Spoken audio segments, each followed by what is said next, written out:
Cash वाला was a bit of a surprise. नहीं वो तो होना है, 5 बजे तक तो खैर एनएसई बना चुका है और एफएनओ एक्चुअली कैश को छेड़ने की जरूरत नहीं, कैश को तो मुझे लगता है कम कर देना चाहिए क्योंकि सारे वॉल्यूम्स एफएनओ में जा रहे हैं और एफएनओ में आप फिर आराम से घर बैठ के करिए। हाँ नहीं वैसे भी मतलब हाँ बाकी एफएनओ में काफी इंटरेस्टिंग है ना। एक तरफ खैर ये सब पे लागू होता है, शायद कुछ हद तक हम पे भी लागू होता है कि एक तरफ तो हम बोलते रहते हैं कि ऑप्शंस में लॉस है, ऑप्शन में लॉस है, दूसरी तरफ ऑप्शंस की इतनी ट्रेड लेते हैं या फिर फ्यूचर्स की इतनी ट्रेड लेते हैं। अब सारा व्यूअरशिप ही वहीं पर है, सारा का सारा जिसे कहते हैं ट्रेडिंग बेस ही वहीं पर शिफ्ट हो रहा है। अब सेबी का भी डेटा आ रहा है एक तरफ से कि 90% FnO traders lose money, FnO is not for retail, साफ साफ बोल दिया जाता है FnO is not for retail. और अभी घंटे बढ़ रहे हैं फिर एफएनओ की भाई इंस्टीट्यूशंस के पास तो गिफ्ट निफ्टी है, वहां पे जाके कर सकते हैं वो जो करना है उनको। तो ये मतलब काफी इंटरेस्टिंग है मेरे ख्याल से। पैसा बोलता है at the end of the day, तो जहाँ पैसा है वो वही होगा अल्टीमेटली। पैसा एफएनओ में है सारा का सारा, तो सबके लिए अल्टीमेटली फायदा तो वही है, इसके लिए सब वहीं पर शिफ्ट करेंगे।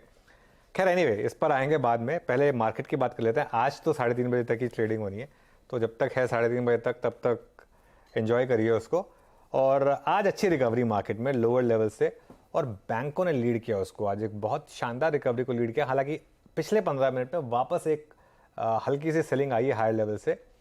लेकिन जो आज एक इंटरेस्टिंग चीज़ हुई सुबह हर्षदा, हमने 19611 का एक जिक्र किया था कि 19611 पर अगर स्टेबिलिटी मिले तो शायद एक बाय ट्रेड इनिशिएट होगी। 19611 को मार्केट ने आज डिफेंड किया, 19601 तक गए लेकिन डिफेंड किया।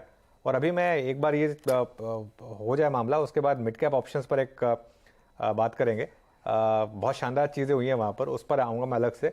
लेकिन रिकवरी है मिड कैप इंडेक्स में भी शानदार है। इनफैक्ट बहुत बढ़िया रिकवरी ओवरऑल मार्केट में।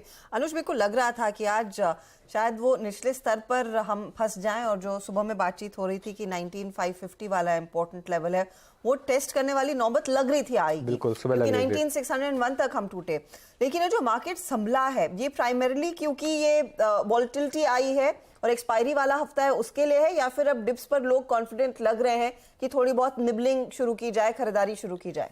देखिए हर्षदा, इवेंचुअली क्या है, मार्केट एक लाइन में नहीं गिरेगी। अगर मार्केट को गिरना है, ये मार्केट का टेक्सचर सेल ऑन रैली का है। जब तक 19800 नहीं निकल जाता तब तक ये मार्केट सेल ऑन रैली का ही रहने वाला है, इसमें भी मुझे कोई डाउट नहीं है। इंट्राडे में लेकिन इस तरीके की रैलीज होती रहेंगी। देखिए असली टेस्ट मार्केट का होगा 19780 पर, जो है 20 डे एक्सपोनेंशियल मूविंग एवरेज। कल भी हमारा हाई 19796 था, कल मतलब फ्राइडे को। आज भी मेरे ख्याल से असली टेस्ट वहीं पर होगा मार्केट का। ये बीच बीच में रैलियां आएंगी, क्योंकि वन वे में मार्केट कभी कोई चीज नहीं करता है। जब भी आप कंफर्टेबल होने लगते हैं ना किसी ट्रेड को लेकर, मार्केट उसके अगेंस्ट ट्रेड देता है। हर कोई कंफर्टेबल था लॉन्ग को लेकर, मार्केट ने शॉर्ट कर दिया। अब हर कोई कॉन्फिडेंट हो गया था कि मार्केट में सिर्फ शॉर्ट ट्रेड ही चल रहा है, तो आज मार्केट ने एक लॉन्ग ट्रेड दे दिया। ये सब होता रहेगा, लेकिन मेरे ख्याल से लो डिफेंड करना जरूरी है। 19600 नहीं डिफेंड हुआ तो 19550 और 19600 की इंपॉर्टेंस एक इसलिए भी थी कि पूरी रैली का 66% रिट्रेसमेंट जोन वहीं पे था।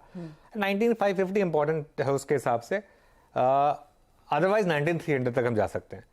बैंक निफ्टी की जहां तक बात है, 45000 टू 45100 जोन है, ये अगर निकाल लिया आपने तो बड़ी शॉर्ट कवरिंग होगी। लेकिन मुझे चांसेस कम लग रहे हैं, मुझे यही लग रहा है कि ये रैली शॉर्ट कवरिंग रैली है। जितनी देर चल रही है एंजॉय करिए उसको, लेकिन ऐसी नहीं होगा कि एचडीएफसी बैंक एक दिन में बॉटम हो गया, ये इस तरीके से नहीं होगा। इन स्टॉक्स में ना एक बार गिरावट आने के बाद ये स्टॉक वी शेप में रिकवरी नहीं करते हैं, उसके बाद लंबा कंसोलिडेशन होता है। तो ये अब आप भूल जाइए, अगर आप ये सोच के बैठे हैं कि एचडीएफसी बैंक वापस 1600 कल ही परसों में हो जाएगा, वो नहीं होने वाला है, टाइम लगेगा उसमें। तो इसके लिए ये जो रैली है इसको मैं थोड़ा सस्पेक्ट तरीके से ही देखूंगा। हो रही है अभी रैली, अच्छी बात है, एक बीच में आगे इंट्राडे रैली, लेकिन 45100 अगर नहीं क्रॉस हुआ फिर फिसले तो फिर और गिरेंगे, इस चीज का भी ध्यान रखेगा। तो वो तो फिलहाल स्तर दूर ही लग रहा है। लेकिन मिड कैप्स में जो टर्न राउंड देखने को मिला अनुज, क्योंकि यहाँ पर भी लग रहा था कि स्थिति थोड़ी बहुत डगमगा रही है। आज प्राइस एक्शन कैश मार्केट में तो 150 पॉइंट का ऊपर है, इंट्राडे में आई थिंक 200 पॉइंट्स तक की रैली भी देखने को मिली, लेकिन ऑप्शंस में उससे ज्यादा गेन्स। वहां पर क्या एग्जैक्टली हो रहा है? हाँ हर्षदा, मिड कैप ऑप्शंस में क्या हो रहा है ये बहुत इंटरेस्टिंग है। और आज सुबह सुबह मैंने एक चीज बताई थी कि आज की जो एक्सपायरी है वो मंथली एक्सपायरी है, और जो एडवांस हो गई एक हफ्ते पहले। हाँ। और 29 नहीं, वो वहीं की वहीं थी, एडवांस कुछ भी नहीं हुआ है। आज की एक्सपायरी मंथली एक्सपायरी है। हाँ। 29 तारीख को एक्सपायरी इसलिए हुई क्योंकि 2 अक्टूबर को छुट्टी है, तो वो 29 को आ गई। हाँ। तो अब ये बात पहले सोची नहीं गई होगी ऑब्वियसली, जो भी है मंथ के एंड की जो एक्सपायरी है वो उस हिसाब से हो गई। लेकिन आज जो निफ्टी मिड कैप के ऑप्शंस में हुआ है वो बहुत इंटरेस्टिंग हुआ है। सुबह से 3-4 ट्रेड्स हुई। सुबह पहले जब मैं स्टूडियो में था मैं नोटिस कर रहा था 89.75 की पुट, अब तो हम 9106 पे आ गए। 89.75 का ही लो था हमारा। 89.75 की पुट 50 पैसे से 20 रुपए पहुंची और उसके तुरंत बाद अराउंड उसी टाइम पर 10 मिनट में वो जो ट्रेड थी जिसमें आपको 39% रिटर्न, ये रिटर्न कहना गलत है एक्चुअली, पर इतना भागा वो, और उसके बाद 200 अंकों की गिरावट आई और जो मिड कैप 9000 का पुट था उसका भाव भी 1 रुपए से 30 रुपए। ये देखिए, ये जो आपके स्क्रीन पर दिखाई दे रहा है ना आपको, ये मिड कैप सेलेक्ट की 89.75 का पुट है जो 20 पैसे से 50 पैसे से सीधा 20 रुपए हुआ।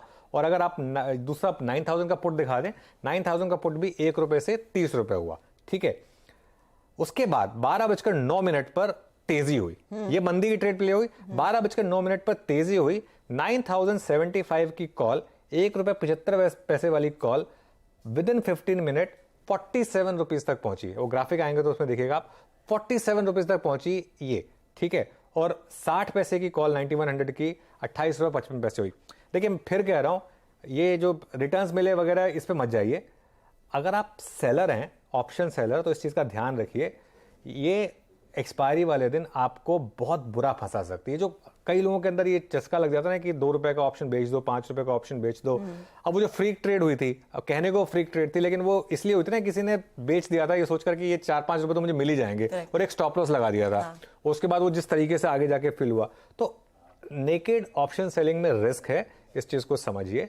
और ये बहुत अच्छा लगता है हाइंडसाइट में कि वो 1 रुपए वाली कॉल 40 हो गई, मैं ले लेता तो काश, होता नहीं ऐसा। अब आप अगली बार करने जाएंगे तो उल्टा होगा इसका। तो इसके लिए ये थोड़ा सा केयरफुल रहें, इसके ये बताने का यहाँ पर एम यही था। ये एम बिल्कुल नहीं था ये बताने के लिए कि आप अब 1-1 रुपए की कॉल लीजिए, अगली एक्सपायरी में वो 40 रुपए हो जाएगी ना, बिल्कुल नहीं, मैं ये नहीं कह रहा हूँ।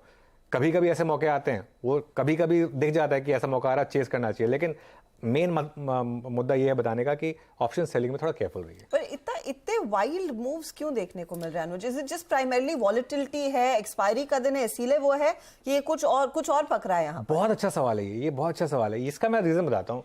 मेरे ख्याल से अभी तक ना, बिकॉज ये दोनों प्रोडक्ट्स नए हैं, मिड कैप सेलेक्ट और फिन निफ्टी। फिन निफ्टी तो खैर फिर भी काफी एक्टिव हो चुका है, मिड कैप सेलेक्ट फिर भी थोड़ा नया है, और अब मंडे को एक्सपायरी शिफ्ट हो गई है। मुझे लग रहा है अभी भी ना इक्विलिब्रियम प्राइस लोग ढंग से निकाल नहीं पा रहे हैं कि एक ऑप्शन किस प्राइस पर ट्रेड करना चाहिए।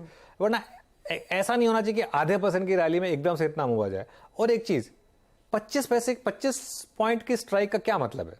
25 पॉइंट की स्ट्राइक क्यों आपने रखी हुई है? 50 पॉइंट की निफ्टी में है ना, बैंक निफ्टी में 100 पॉइंट की, चलिए आप कह सकते हैं कि थोड़ा लोअर इंटरेस्ट, ले 25 पॉइंट ये बना ही वॉल्यूम के लिए कि वॉल्यूम आएंगे यहां पर बहुत ज्यादा, इसके लिए बना है। तो ये थोड़ा सा अगेन जैसा आपने कहा, इसमें इशू क्या होता है, मूव आता है 50 पॉइंट का, लेकिन ऑप्शन एकदम से 4 गुना हो जाता है, 5 गुना हो जाता है। तो इसमें दिक्कत क्या है ना, इसमें फिर वो सवाल उठता है कि कहीं एक्सपायरीज में इंडेक्स मैनेजमेंट तो नहीं होती है। बहुत समय पहले तक ये सवाल इवन निफ्टी के लिए उठता था कि कहीं इंडेक्स मैनेजमेंट तो नहीं होती है। फ्राइडे पे सेंसेक्स पे उठता है कि सेंसेक्स की इंडेक्स मैनेजमेंट तो नहीं होती है। तो ये आज निफ्टी मिड कैप सेलेक्ट की कोई किसी लेवल पे इंडेक्स मैनेजमेंट हुई है क्या, ये मेरे ख्याल से एक सवाल उठता है। खैर जो भी है, ट्रेडिंग तो हुई है और जबरदस्त ट्रेडिंग हुई है। इतने वॉल्यूम है ना हर्षदा, ये आज के जो वॉल्यूम है निफ्टी मिड कैप सेलेक्ट के, ये ऑलमोस्ट निफ्टी और बैंक निफ्टी की जो वीकली एक्सपायरी होती है उसको मैच करते हैं। उस लेवल के वॉल्यूम हुआ है, तो वॉल्यूम तो है यहाँ पे। और वॉल्यूम शायद